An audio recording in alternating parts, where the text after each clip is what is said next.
entender ciertas problemáticas de desarrollo que son fundamentales. Y ese es otro elemento que interviene. Y otro asunto es esto que tú señalabas de cómo está operando en el día a día la economía, ¿no? Es decir, la distancia enorme que se establece entre la macroeconomía y la economía, pero bueno, para efectos prácticos, la microeconomía nos dice, pues es mejor estudiar esto que aquello, o es mejor no estudiar que estudiar. También es, ¿no? De pronto, este asunto de la inmediatez, de la incertidumbre social, de los grandes problemas, por ejemplo, este asunto del crimen organizado, el narcotráfico, hoy que estamos discutiendo, por ejemplo, en nuestra ciudad, que se está presentando el asunto de la legalización o la descriminalización del consumo de la marihuana.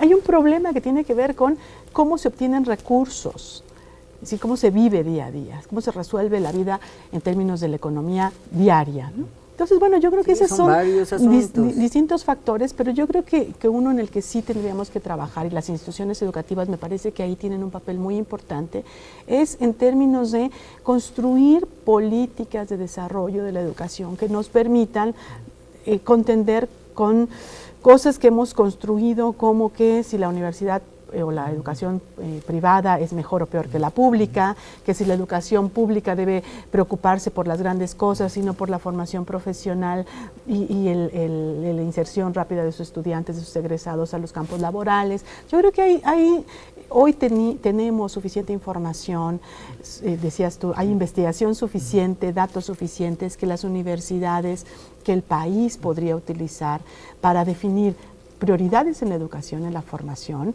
para entrar en un proceso realmente de información, de comunicación y educación que nos ayude a pensar distinto nuestras prioridades. Y además un tema que sumo para tu reflexión, Rommel, esto que tú decías, está desvinculado el mundo de la universidad y del conocimiento y del saber con el mundo real. Es decir, los chavos salen y dicen, a mí nadie me explicó que yo me iba a enfrentar a esto. Tenemos más preguntas que respuestas sobre esto, ¿no? Sí, desafortunadamente sigue habiendo más preguntas que respuestas. Hay dos factores aquí que pueden ser fundamentales. Los modelos sajones de universitarios son modelos que permiten incluso a la iniciativa privada entrar a las universidades públicas con financiamiento y que le permiten a muchachos, sobre todo de carreras técnicas, desarrollarse. Aquí en México ha pasado, pongo un ejemplo fundamental. La píldora anticonceptiva es mexicana y es de la UNAM. Un muchacho del Instituto de Investigaciones Biomédicas, se le pagó la investigación por parte de una farmacéutica y sacó la píldora anticonceptiva. Y está hecho con base en plantas medicinales. 10, sí, 10, o sea, excelente. Pero faltan más de esas cosas, faltan más práctica profesional, falta más que el muchacho, uno cuando estudia, se la quiere pasar en los libros y vive en los libros y tiene poca práctica profesional. Hace falta hacer un servicio profesional mucho más práctico, hace que la carrera que uno estudie, comunicación, esté vinculada a todos estos tipos de medios, porque lo otro es, uno estudia, o los que estudian relaciones internacionales, tengo muchos amigos de relaciones internacionales, creen que ya van a ser diplomáticos saliendo, y no, explicarles que el campo es mucho más amplio. ¿Cómo les vamos diciendo a los muchachos desde que entran qué variedades tienen y que vayan practicando y vayan viendo qué es lo que les gusta, que sepan que, por ejemplo, en estos datos que tenemos, que publicó el INEGI el año pasado, las carreras como actuaría, como física, como química son las que más tienen trabajo. ¿Cómo sabe el médico? Sí, que ya ahorita, la verdad, cada vez necesitamos menos pediatras. Tenemos una tasa de crecimiento poblacional y un índice de natalidad que cada vez crece menos, entonces necesitamos menos pediatras, necesitamos menos educadores en el kinder, necesitamos más geriatras, pero a nadie nos gusta atender a nuestros viejitos, ¿no? Es muy fácil cambiar a un niño, pero es muy difícil cambiar a un adulto Es decir, mayor. pero los chavos no saben lo que el país necesita, esa es una. Y es comodidad también, es esta parte cultural, o sea, es qué me es cómodo a mí, o qué están estudiando la mayoría, qué se ve bien, cómo voy a poder vivir mejor y cómo tal vez puedo hacer dinero, porque en este sentido capitalista, estamos en un sistema capitalista, es Follow the Money, es la película esta que estuvo hace unos meses del Lobo de Wall Street, que es cómo la gente se hace dinero en unos cuantos días, en unos cuantos meses, aún violentando la ley. Claro, claro. Tenemos un problema en nuestra escala de valores. Sí, Y el héroe, lo comentamos, no es el físico, no es el químico, no es Mario Molina, que es premio Nobel. No son quien se va al extranjero a estudiar es un tonto si regresa a este país. Y el esquema que Brasil ahorita está haciendo es que Brasil está becando a gente que se vaya a hacer maestrías y doctorados en investigación de física, de química. Y que regresen. Y que regresan, y con esa condición, que regresen al país, a su país, a aplicarlo ahí. Hoy por hoy, el único país de América Latina que tiene una industria realmente aeronáutica es Brasil. Cuando uno se sube en un Embraer, es un avión brasileño en el que uno se está subiendo. ¿Cómo podemos cambiar estos, solamente para citar, porque los problemas son mayúsculos, esto que tú comentabas, la valoración social, nuestros héroes, nuestros personajes conocidos, reconocidos e importantes, son deportistas, es el boxeador, es el futbolista, pero no nuestros Marios Molinas, no nuestros físicos. Y comentabas algo que vale la pena revisar. Desde el momento en que uno habla con su papá y su mamá sobre, a mí me gustaría ser, y sales con un físico, un químico, un algo, ¿con qué se come eso? Y vas a poder vivir de eso. Es decir, ¿qué pasa con nuestros físicos y nuestros químicos o nuestros investigadores en general, que no son ni socialmente apreciados, por un lado, y que se convierten en, digamos, uno más de todo lo que exporta México, de su talento? No entras por ningún lado, ni socialmente, pero tu país tampoco, ni revisa, ni aplica tus conocimientos, ni te da, digamos, los elementos para que te quedes. Yo creo que hay datos que nos dicen que eso está pasando, ¿no? Es decir, que sí es cierto que las instituciones, por ejemplo, las instituciones educativas como la UNAM, están haciendo cosas para promover, difundir y establecer esto que llaman hoy las alianzas estratégicas con diversos sectores. Por ejemplo, el doctor Narro acaba de firmar hace unos días, una semana, no más, un convenio de colaboración con el grupo MBS Multivisión para intercambio de información, formación de recursos, colaboración para investigación, etcétera, etcétera. No, estas son las iniciativas que me parece apuntan hacia pensar, o nos ayudan a pensar que efectivamente las cosas están cambiando. Y que sí es cierto que, no obstante la cobertura esté apenas llegando al 30% en el caso de la educación superior a nivel licenciatura, y los datos conforme se avanza en el nivel disminuyen, también es cierto que esa cifra que ha estado creciendo en los últimos 25 años de una manera muy importante, está dando lugar a que las instituciones también hagan esfuerzos por difundir lo que hacen y para llegar más lejos que solamente generar conocimientos que se queda dentro de los espacios académicos, universitarios, que solamente circula entre los circuitos científicos, etcétera. Anunció el rector Narro esta misma semana la UNAM, www.unam.mx. ¿Qué significa esto? Abrir todos los conocimientos, toda la información de la Universidad Nacional como acceso libre para todo aquel que pueda o hacer una alianza y acercarse a algún estudiante que está generando ahora conocimientos sobre un punto específico, o los tomadores de decisiones, los que generan políticas públicas y que muchas veces sus asesores no están como muy bien informados. Ahí está la información de la UNAM. Sí, aquí es importante, la mayoría de los tomadores de decisiones sí consultan y hay grandes foros. Lo que pasa es que es lo que la sociedad poco ve. La sociedad no ve el trabajo que hay detrás de una cámara. Puede ser que el diputado, el senador, no tenga los grandes conocimientos y sea el despilfarrador de dinero y el que haga cosas que es lo que nos causa escándalo a todos como sociedad. Pero detrás de ellos hay grupos que sí vienen a la UNAM, que llaman a los expertos de la universidad. Y por ello no debemos de dejar de formar académicos las universidades.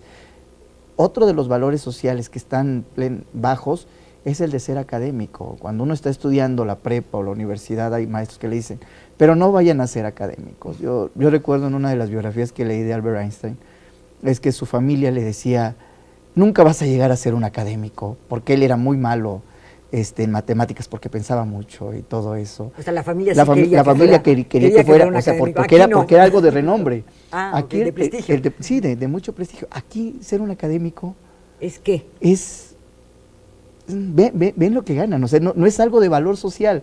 Quienes nos dedicamos a dar clases, digo, yo soy un académico aquí en la Facultad de Ciencias Políticas, no tenemos un gran valor social como académico. Tal vez en otros países sí, o en un círculo muy pequeño, pero para la sociedad el valor social del académico no es tan grande. Eres maestro. Eres maestro, sí, o sea, es confundirnos con esto, ¿no? Y terminaste dando clases. Sí, son los estereotipos, aunque uno se dedique también y trabaje y tenga su profesión y la ejerza, pero el ser maestro no está tan bien visto en muchos sectores de la sociedad. Habría que ver el valor social a la profesión, a lo que están, pero también el valor social a la academia y a formar académicos que realmente tengan esa vocación. Necesitamos gente que siga produciendo conocimientos dentro de las universidades como gente que las ejerza y que quien produzca conocimientos en las universidades sea gente que tiene la vocación de producir conocimientos, porque hay quien es maestro porque ya no tiene ninguna otra opción o porque no consiguió trabajo y es la única forma de ejercer su profesión. Bueno, quien se quede que tenga vocación y quien esté fuera que lo haga. Por supuesto, hay que abrir, tenemos una sociedad del conocimiento en donde jamás habíamos dispuesto de tanta información, sobre todo a través del internet. Pero hay un dato también, tampoco habíamos sido tan desconfiados de la información. Eso es O sea, cierto. hay mucha información y está Wikipedia. ¿Y quién confía en Wikipedia? Que cualquiera lo puede hacer. Cuando uno hace una investigación y cita Wikipedia, le dicen, pues no estás haciendo una investigación seria, no, vete a las fuentes y es... Entonces, estamos desconfiando también. Es un gran logro el que mi casa de estudios, porque yo me asumo como universitario, haya puesto todo. También en el INAP lo hacemos, en el Instituto Nacional de Administración Pública. Todos los libros que producimos, todos, son de acceso libre, todos están en internet. Tenemos una biblioteca digital que es de acceso totalmente libre, y es de acercar el conocimiento, exacto. Formamos servidores públicos en el INAP, pero para hacerlos efectivos en la práctica. Quien va a dar una clase al INAP, como nos asumimos como una institución profesionalizante, es el funcionario público que está ejerciendo. Entonces el alumno que llega, que tal vez es un funcionario público que está entrando, le puede preguntar al director general, a veces va un subsecretario, han dado clases secretarios en el INAP, cómo resuelven los problemas. Y entre ellos mismos, el generar esta comunidad que diga cómo resolvió un problema y cómo aprendió, eso es muy importante. Lo que en Estados Unidos llaman los laboratorios de estudios de casos, y que también se hace en Alemania y que se hace en Francia, es debatir en torno a un caso en específico de éxito y qué es lo que llevó a ese éxito. Nos está faltando eso a veces aquí en algunas universidades, aunque ciertamente estamos cambiando muchos de los modelos, cada vez estamos haciendo más alianzas estratégicas. Pero nos falta. Está todo centralizado. Uno de los temas, justo lo tocaba Rommel, también Dolly, es decir, el papel que juega el pensamiento crítico para el desarrollo democrático de un país. Ahí están siempre nuestros, digamos, intelectuales, nuestros académicos, nuestros estudiosos, para orientar y decir eso que se está intentando, ya se intentó en otros países y fracasó, o ojo con tales derechos, es decir, fortalecer la democracia. Vamos a escuchar ahora un comentario, es de Alejandro Canales Sánchez, investigador del Instituto de Investigaciones sobre la Universidad y la Educación en México. Lo escuchamos y regresamos. vocesdelademocracia@ife.org.mx. La relación entre el académico y el político es una relación compleja. En principio pareciera que se trata de dos campos de conocimiento incompatibles, diferenciados, que no se conectan. Sin embargo, el papel del intelectual, el papel del académico, tiene una contribución muy importante en lo que se refiere al examen de los problemas y a las posibles soluciones que el hombre de acción, el político, puede poner en marcha. Por eso es muy relevante esa relación, que no aparecen ya diferenciados o incompatibles entre sí. Hay esa interrelación y se da precisamente en las aportaciones que puede hacer el académico al político, para que esos planes puedan llevarse a cabo para la viabilidad de estos mismos. En esta relación compleja, como decía el expresidente chileno Ricardo Lagos, hay una cierta componente del papel del intelectual respecto al político. Y él decía, en el largo plazo lo que permanece son las ideas. En el largo plazo, ahí es donde permanecerá. Esto es importante por una razón, porque le adjudica una responsabilidad que será insoslayable del académico en el examen de los problemas y en el del examen de la realidad. En esta aportación, que podría ser el académico para el político, habría un componente de examen de la realidad, de la posibilidad de que los problemas formen parte de la agenda de ese hombre de acción. Entonces, esto le da, a su vez, una responsabilidad que no puede ser soslayada y que convendría tenerla muy presente en la aplicación del examen de la realidad, de una mayor precisión, mayor rigurosidad y una posible aportación de la academia hacia la política. Voces de la Democracia @ife.org.mx.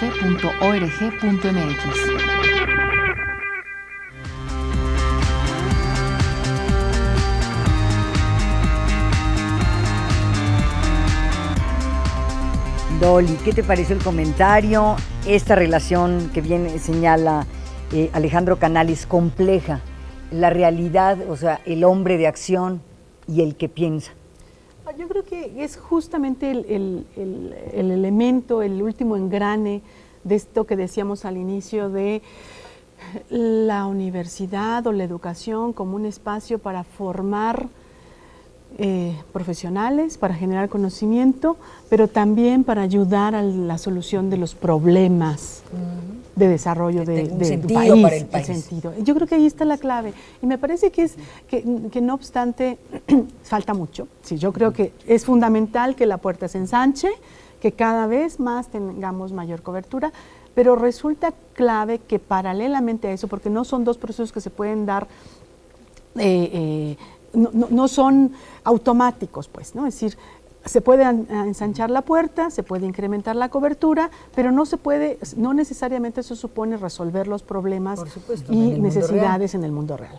¿Qué es esto del mundo real? Bueno, esto que se planteaba en el comentario, cómo la generación de conocimientos, la formación de profesionales, tiene una influencia directa en la calidad de vida, de la gente. Mejor puente, mejores carreteras, mejor educación para la salud, exacto. Mejor educación para contender con este asunto de los valores. Se hablaba de la confianza. Bueno, México es uno de los pocos países en el mundo en el que cualquier lugar, uno que paga con un billete de casi cualquier denominación, todo el mundo lo mira para ver si es verdadero o es falso. En un país en el que todo el mundo está desconfiando, donde el valor supremo es la desconfianza, yo creo que tenemos que repensar que la educación y la generación de conocimientos es uno de los elementos clave para revertir ese proceso. No hay manera de que la sociedad confíe en sus políticos o en sus maestros o en su policía en su país o en sí mismo, si no piensa que eso que está ocurriendo tiene un valor y un sentido, porque hay detrás cierto conocimiento que lo valida y lo legitima, ¿no? Es decir, esta es una buena acción de gobierno porque me va a resolver este tipo de problemas. Esta es una buena acción de gobierno porque va a impactar en tal política social o en tal política educativa, etcétera. Entonces yo creo que esa es la clave, ¿no? Es decir, cómo no solamente a partir de los datos que se presentaron se incrementan las coberturas a todos niveles, se definen prioridades, pero al mismo tiempo cómo las instituciones se hacen cargo de difundir lo que hacen y ese asunto de la difusión se convierte en conocimiento útil a distintos niveles, es decir, para generar alianzas estratégicas a nivel de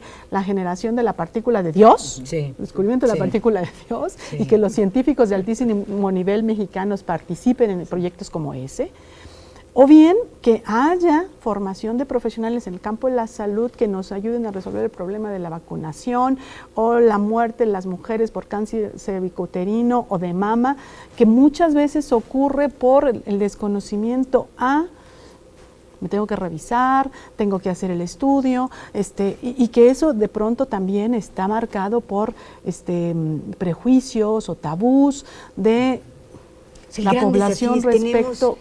Te retomo la palabra, Dolly, una cantidad de talento en México increíble.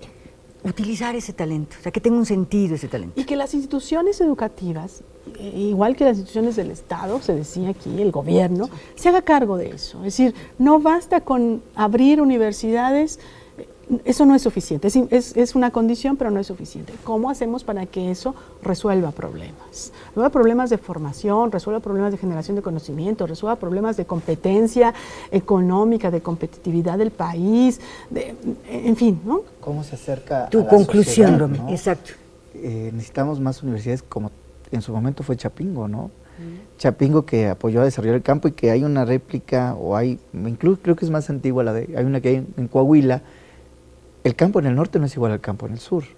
Entonces cada una resuelve. ¿Cómo Realidades llegamos? distintas, Necesitamos una educación superior, como bien lo decías, enfocada a los problemas de desarrollo, que comprometida en todos los campos, que se asuma con la sociedad como parte de la sociedad, no aparte de la sociedad.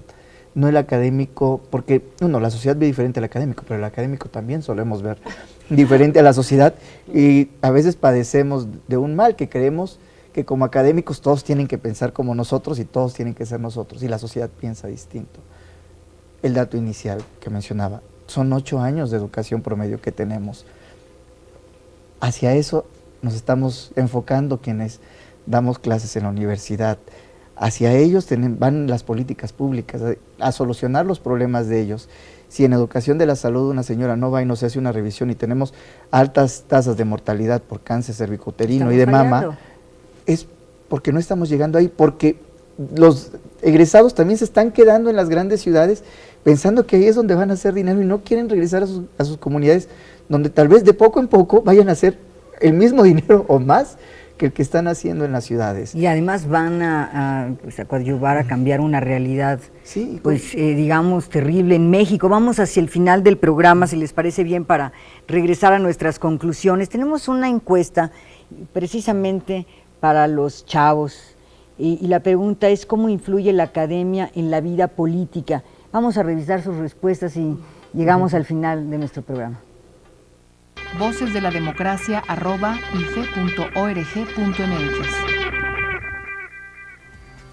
La academia es muy importante porque, bueno, es una discusión, vaya, ¿no? Es como un conjunto de opiniones, y sí influye en la vida política porque, bueno, en base a eso ya pues es el desarrollo de los temas políticos, de los problemas del país. La academia, digamos que sería como la conciencia social, debería de ser.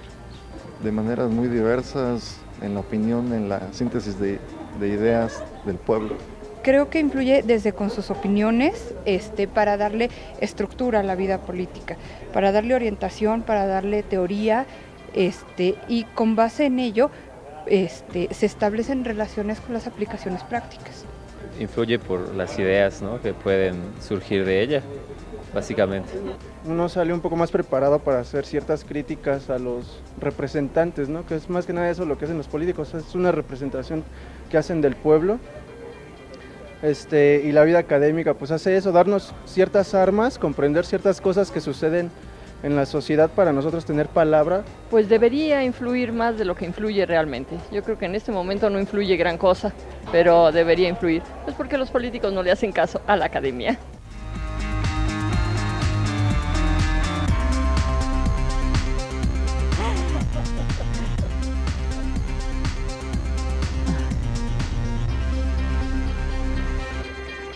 Muy bien, Dolly Espíndola, investigadora de la Universidad Autónoma Metropolitana UAM Xochimilco. ¿Qué te parecieron los comentarios de los chavos, tomando en cuenta la profesora que habló al final y tu conclusión sobre este tema? Bueno, yo creo que los chavos, los estudiantes, que seguro eran de la Facultad de Ciencias Políticas. O de filosofía. Parece que lo hicieron. Tienen razón. Sí. Es decir, el papel de la educación, el papel de la academia es precisamente hacer posible que veamos o que abramos los ojos a nuestro entorno.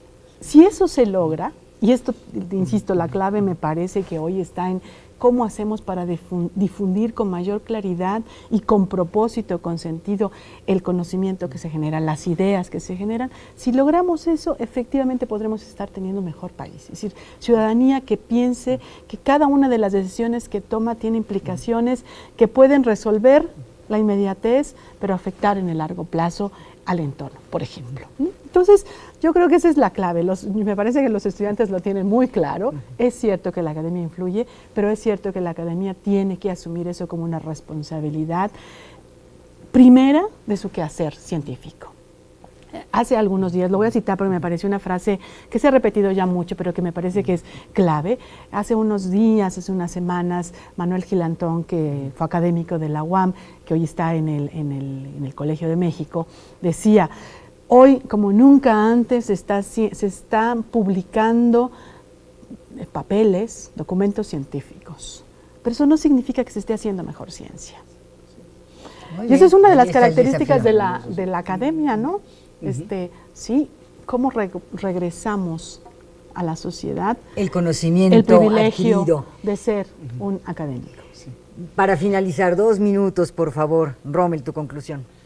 Pues vuelvo a esta parte que es: el académico tiene la gran responsabilidad de formar y la política tiene la gran responsabilidad de escuchar a la academia. Hay una corresponsabilidad entre ambos sectores. El sector público está hecho por gente egresada de las universidades, y cualquier conocimiento que se genere en las universidades es útil para el sector público.